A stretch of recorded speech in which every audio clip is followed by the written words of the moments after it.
And I hope that these days will be blessed and enjoyable, deepening. We come out of a busy world and the stress of travel and the stress of changing location and having different beds to sleep in and so on, and all of that is both agitating in a way, but it's also an opportunity when you're disturbed, you're out of your routine.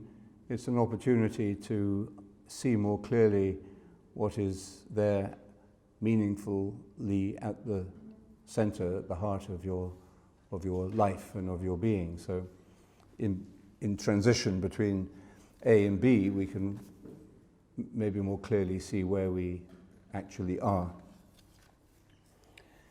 And as a preparation for the seminar, it has a real value. I think that we can go into what will be a very stimulating, thoughtful, idea-driven and vision-driven time with a level of clarity and peacefulness to be able to listen, to be able to respond. We have, in our community, we have different kinds of retreats, and one of them is we call a school retreat. It means a more intensive kind of retreat where we have for 7 days complete silence. I mean, real silence, no whispering, no murmuring, so true silence, respected and enjoyed, but observed. There's a short talk in the morning, about 15 minutes. There's a 15-minute one-to-one session with one of the people leading the retreat, which is, of course, also very helpful, but just for 15 minutes. And then a very simple, quiet, contemplative Eucharist in the evening. And when people, and then 7 or 8, I think, 8 maybe meditation periods during the day with contemplative walking in between and a little free time to go out for a walk or to do other things, but otherwise minimum amount of reading, no talking, and a time of real silence, and at the same time a time of deep connection built up through the shared silence with the people that you're with, who carry you through. And on the first evening, people who haven't done this retreat before sometimes get a last-minute panic, and they think, well, what have I signed up for? I'm going to find this too much of a good thing. And but I would say very quickly they feel that very special kind of support and connection that comes through meditating with other people. It's ineffable. It's not something you can prove or analyze very, very easily, but it's a very strong experience when you meditate with others. You go into a strong common silence. It's a very powerful experience. So that really very quickly, I think, becomes a source of encouragement and support, and then the momentum of the retreat carries us into it. What's interesting too is that everybody comes from our normal, busy, distracted, media saturated, text-driven, email-driven world, and this is digitally silent as well as physically silent. And it's very interesting and encouraging to see that pretty well everybody, after 2 days, experiences a quietening, a stilling, a clearing of the mind. And it's not that they are having great mystical experiences. That may or may not happen, as always. But what is happening is that they are really discovering, you might say, the true nature of their mind, or the state of mind that we can be in if we if we care to, if we are caring enough about our environment and about what we do and how we live and how we manage our time. And when we learn to set aside some of the activities, mental or physical, that preoccupy us and often become sources of agitation and stress. So it isn't really that difficult to get to that basic state. And it only requires that you want to do it, that you're prepared to give it a shot, you're prepared to try, and also I think that you accept the support that is there to help you to do it, that you don't feel you have to do it in total isolation, it's just me and the cosmos, but there's the sense of community and the body of Christ. So I hope if we can come to this retreat in something of the same state of mind or attitude, although it won't be so intensive in terms of numbers of meditation sessions. I think there'll be 4. But if we approach each of those meditation sessions during the day as one of the 4 most important strong moments of the day, and we see that this is what we're here for. We're not here to listen to my talks, because they're just a sort of bit of entertainment. But the real work are those times, those strong moments of the day where we lay aside our thoughts, our plans, our memories, and we do this work of silence, which I'll talk a little bit more about now.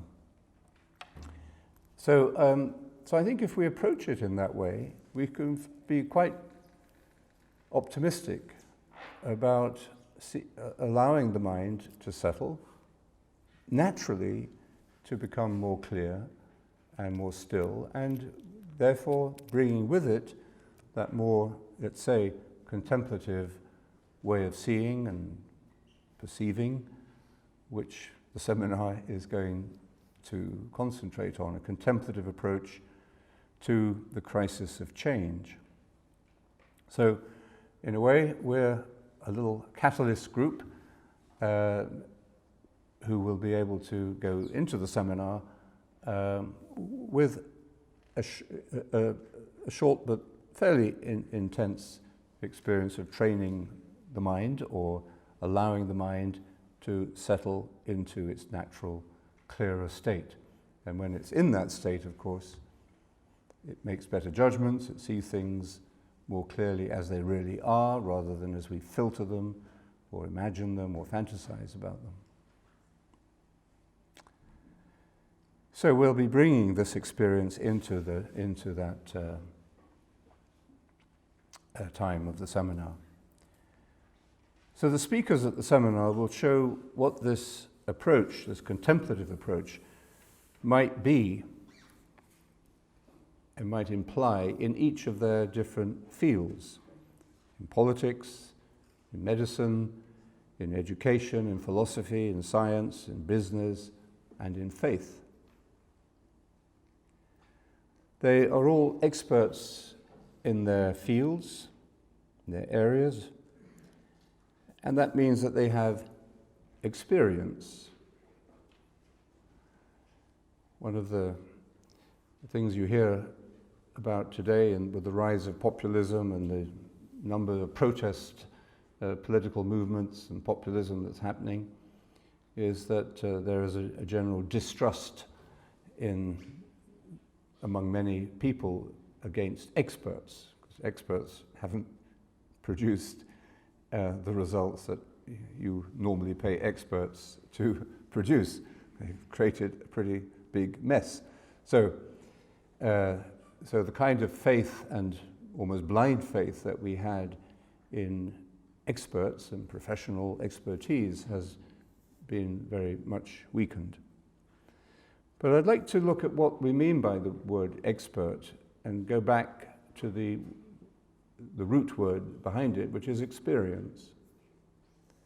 So these are people, the speakers in particular we're focusing on, who will have had experience in their fields.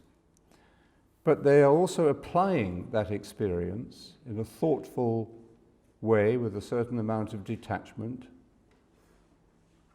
to the major questions of their fields or disciplines that are being raised today, and which often we call crisis.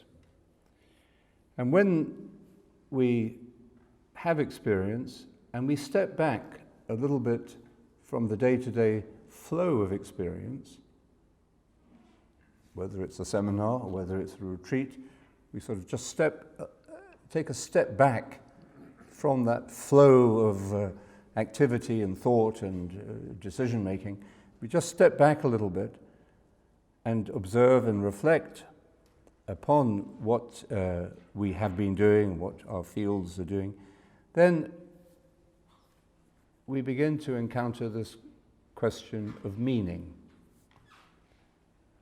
And I think, I hope that what we will find in the seminar will be that those questions of meaning arising from experience that is being reflected on and is shared and contrasted with other people's experience. It's not just that my experience is better than yours, but that will help us to see some radical, liberating questions which may lie at the heart of the crisis that we feel we're in. So questions like, what is health? We have a huge health industry.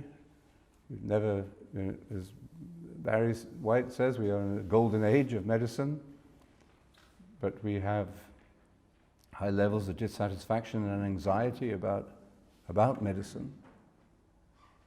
And so what do we mean by health? Medicine, presumably, is about health. What is health? What does it really mean? Same with education. We've never spent more money on education. We had more experts reflecting on what education should be and how it should be done, and often very politicized. But what is education? What is it for? Similarly with social well-being, what is happiness? Or with fields of economics and politics, what is prosperity? And what is justice? And in the fields of thought, philosophy, Charles will guide us in what is the real relationship between mind and matter, and how do we think about the material world that we are in, and what is the spiritual dimension of that thought. So I think that on a retreat like this, we are really focusing not so much about thinking about the meaning, but about refreshing our immediate contact with the experience that lies at the heart of contemplation. And contemplation, remember, according to Thomas Aquinas, is the simple enjoyment of the truth. So, who are the people who are most likely to be contemplative, and without even knowing that they're contemplative? It's children. You see this immediately, and Kathy Day here has pioneered great work with children in teaching meditation to children in schools. I think it's one of the most hopeful and optimistic things that we can do in the world. So, these couple of days, if we start off this retreat with this attitude, towards the silence, towards the priority of the practice, the importance of those times of meditation, I think we'll all, naturally, without having to try too hard, we will come closer to that core experience at the heart of contemplation, which is the simple enjoyment of what is, the way things actually truly are. And the retreat will prepare us for that stimulating time of thought and conversation, which we hope will bear fruit in practice, in the lives and of the professions and the fields of inquiry that are represented there. But it will also take us to the heart of what we mean by a contemplative approach to these issues, and therefore to the meaning of the experience of meditation in itself. When John Main was asked once, why should we meditate? He responded by saying, because this is what we are made for. This is what we can do. This is what we are created for. So more often, perhaps today, people would say, why should we meditate? We meditate because we want to de-stress, because we want to be calmer, because we have problems with insomnia, or because we have anxiety attacks, or because we're feeling depressed, or because we have addictions we'd like to deal with. These are perfectly good reasons to meditate. But they're not perhaps the deepest reasons. And even as some of those benefits of meditation begin to appear in your body, in your mind, in your relationships, in the way you see things, as meditation begins to produce some of those benefits, then the question of meaning becomes inevitable. I think I've told many of you before the story of the ex-US Marine who told me there are no ex-US Marines. Once a Marine, always a Marine. But he told me he didn't have a religious bone in his body. So I said, okay. And but he was a very obedient Marine. So he meditated twice a day, half an hour in the morning, half an hour in the evening. And after 2 weeks, his wife said to him one day, Jim, you definitely have to keep meditating. And so he said, why? And she said, well, because, you're a different person to live with. And we can have a conversation without you looking at your phone every 3 minutes. And you seem to be able to pay attention more, and you're less stressed and just easier to live with. So you might say, well, that's a fairly small example of the benefits of meditation. But if you think about it, that's the most important relationship of his life. And anything that can bring enhancement or depth or joy, more joy to that field of your life, that should be taken seriously. So what is the meaning of that? So it's inevitable, I think, that the meaning of the experience of meditation will present itself to us even as we become aware of the benefits.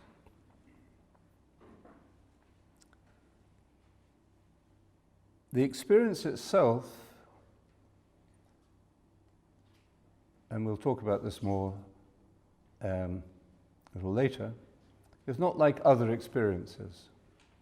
Experience of contemplation in itself, if we can say that, is not like other experiences that we are familiar with, like the experience of a good meal, or the experience of a nice couple of days, or the experience of reading a good novel, or experience of feeling very refreshed after some physical exercise. Or We can speak about the experience of meditation, or the experience of contemplation that it leads to.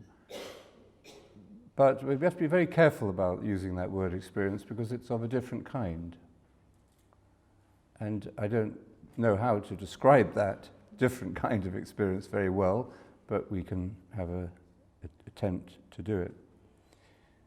What we can do, of course, is to see the effects of that experience of contemplation in itself in our life, like Jim, the Marine, did.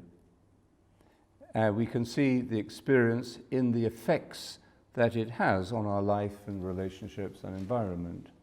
I think this is suggested in the Catholic theology of grace. That grace is not a kind of interference of God in human affairs, sort of a thunderbolt, like Jove sends a thunderbolt down from Mount Olympus and wipes out your enemies or fulfills your dreams. But it's not how grace works. In this theology, grace works through nature and respects nature, our human nature. That means our psychological nature and our physical nature. So although there is a strong attraction to the idea of supernatural intervention, and when you're in a bunker, and if you were in the trenches that we'll be visiting, if you can come to the trenches of Flanders Fields after the seminar, I'm sure you'll take any kind of intervention to get you out, supernatural or otherwise. And it's very natural to cry out at those moments of desperation. However, the meaning of grace, I don't think, is primarily about these supernatural interventions or interferences or suspensions of the laws of nature. Mysterious things can happen through prayer, definitely, but nobody can explain them in a very easy way. We have recourse to conventional religious language to describe it. But I think through developing this contemplative dimension of our lives, through the regular practice of meditation, we become aware of a change, of an experience that changes us for the better, that we can't look at and isolate or identify. We see it through its effects. It sort of filters through our minds, our bodies, our psychology, our feelings, our habits, our addictions, our hopes, and so on. It filters through the person we are, our natural life. So in a way, it's not so easy to say what this experience is.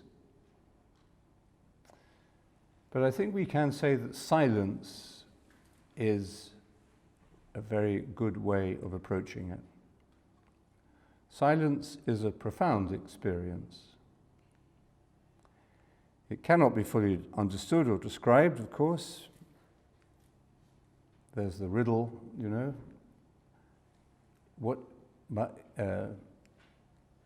when you speak my name, I am no longer there. Who am I? You know the answer, don't you? I just told you. Silence. If you speak my name, I am no longer there. So we can't very easily speak about silence directly, or at least in the same way that we speak about other measurable analytical things.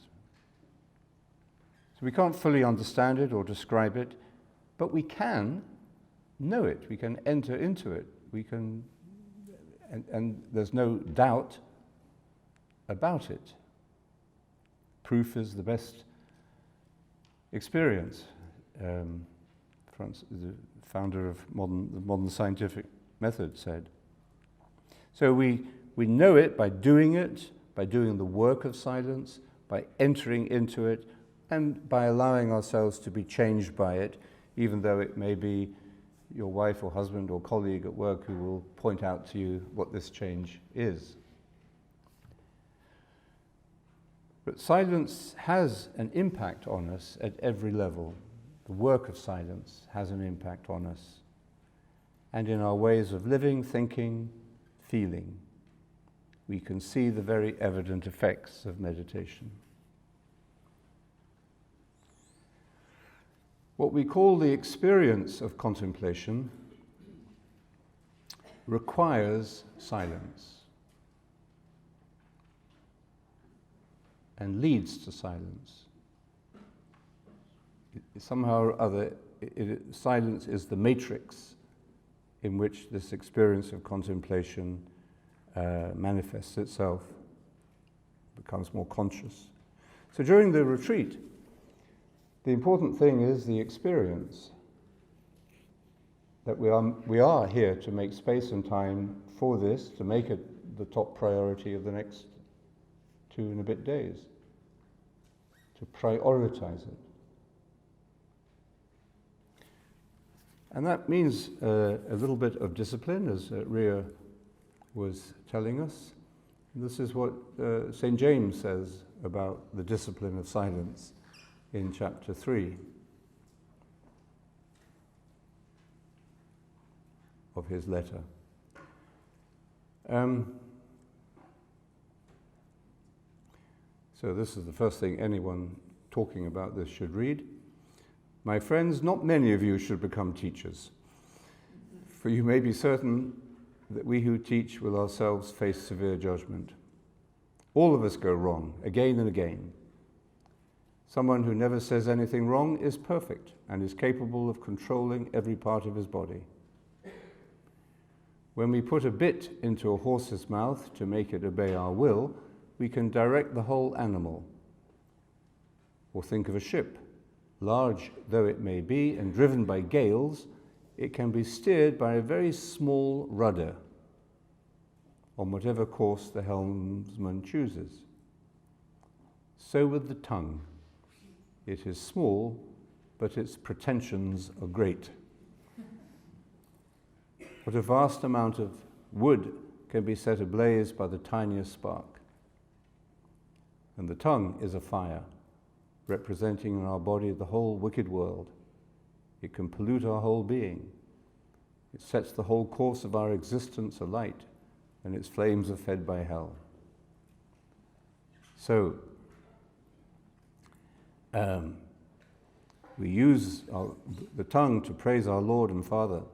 Then we use it to invoke curses on our fellow men, though they are made in God's likeness. Out of the same mouth comes praise and curses. This should not be, my friends. So,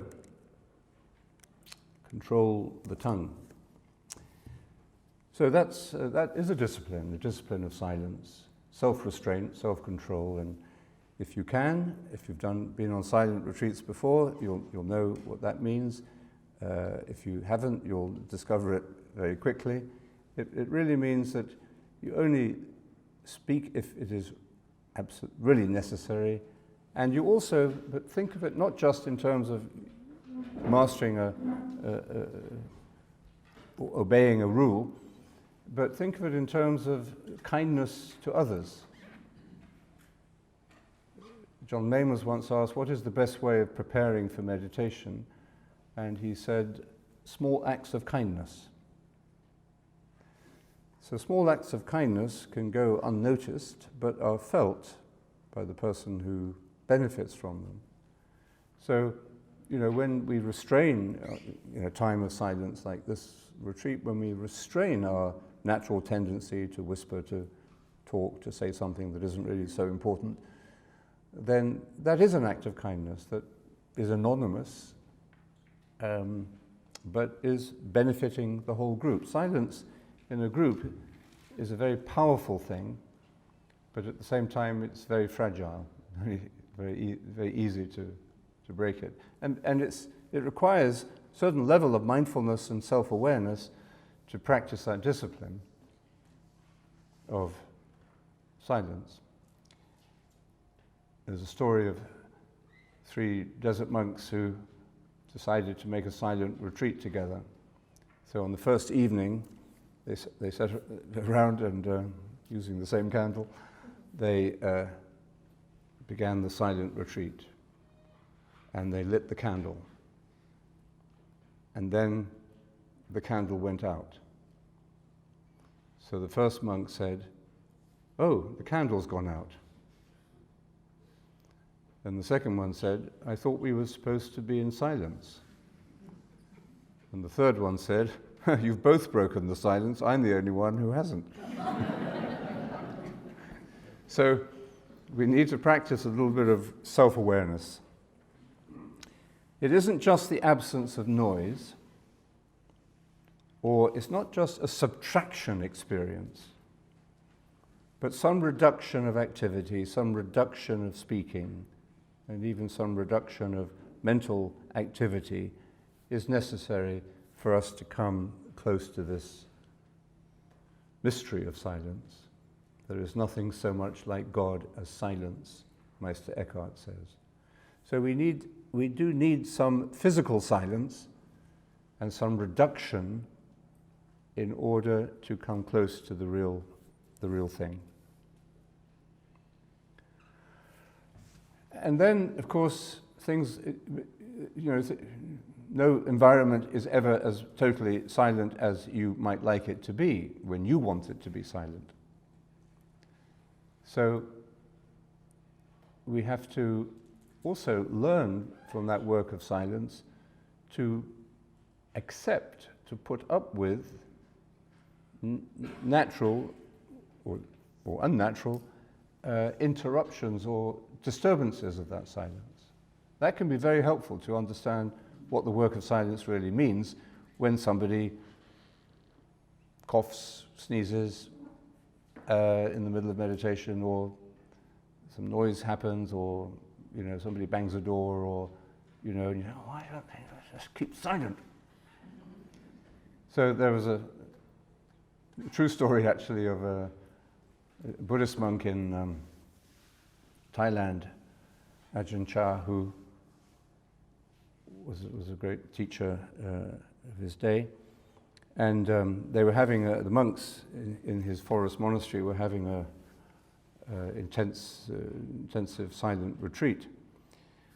But not far away from their compound, there was some kind of wedding party taking place.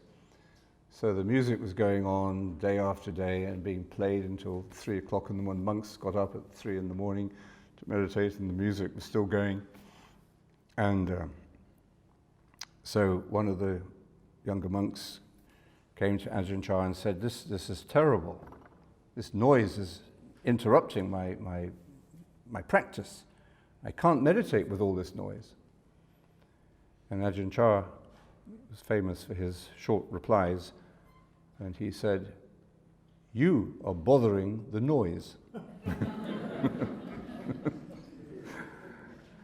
So I hope the monk thought about that.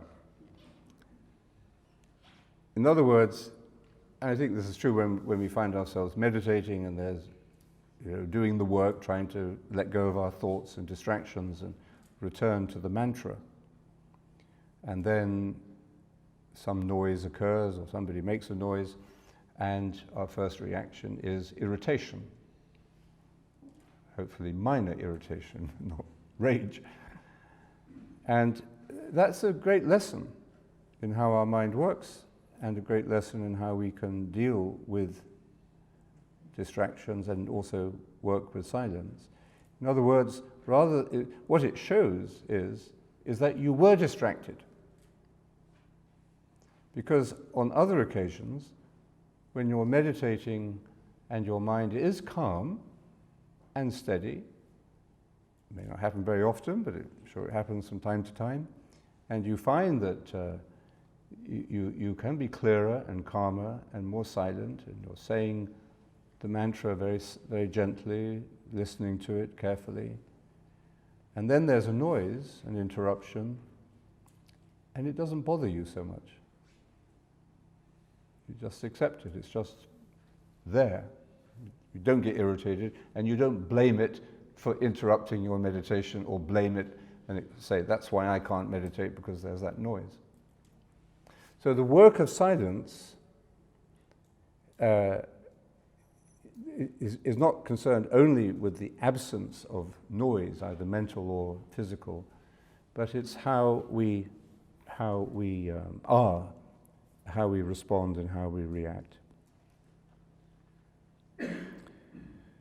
So the other thing, of course, with this work of contemplation, that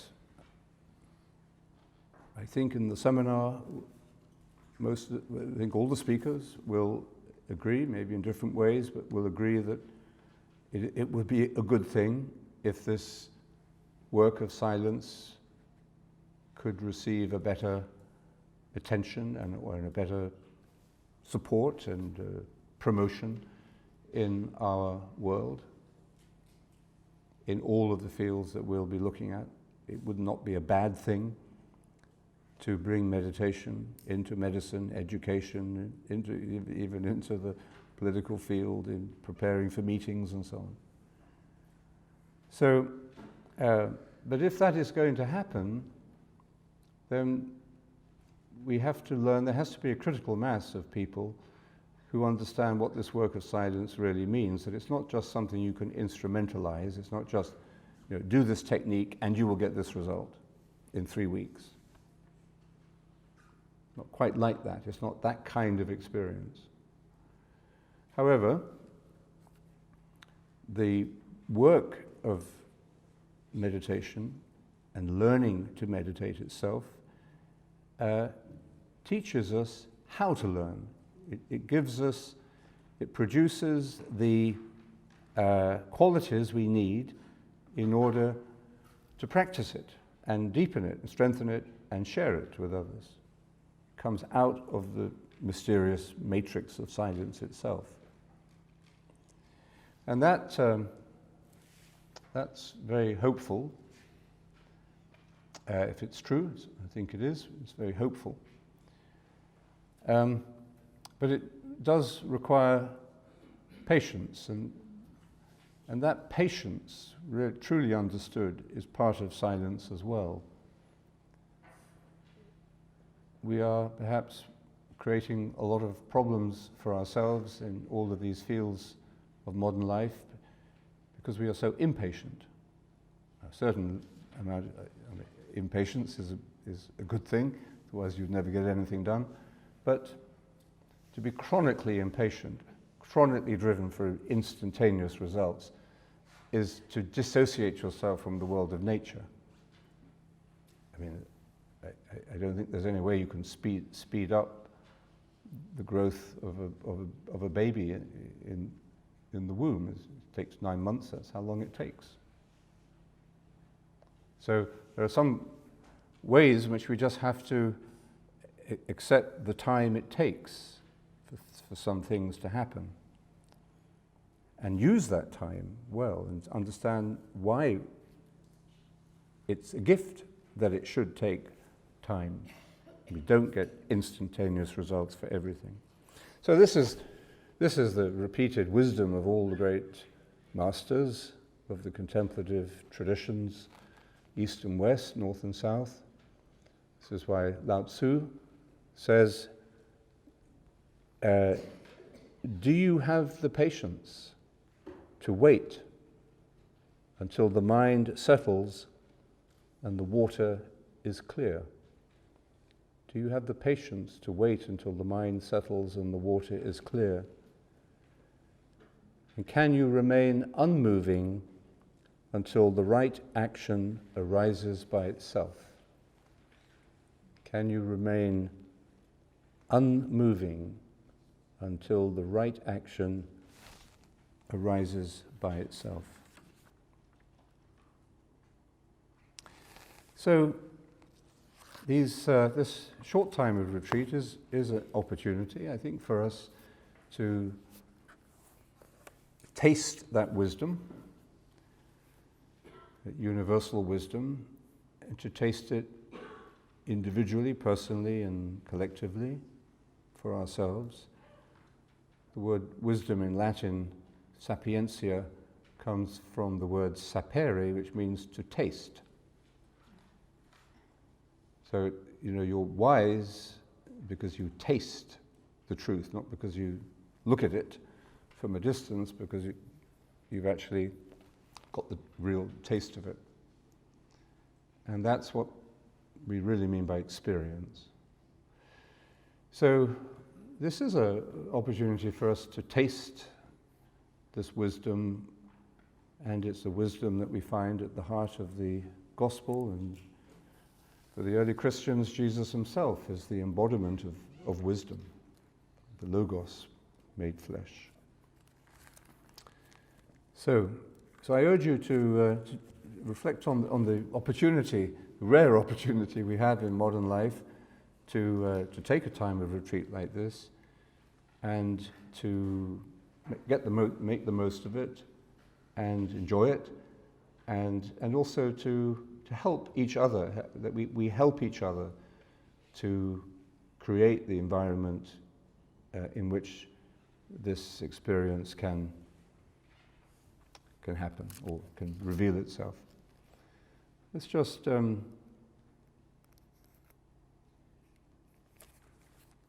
lost it, my friend. No, I haven't.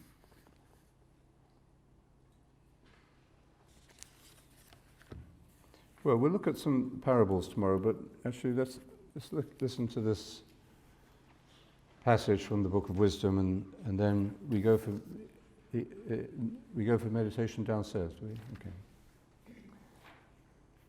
And so I prayed, and understanding was given to me. I entreated, and the spirit of wisdom came to me.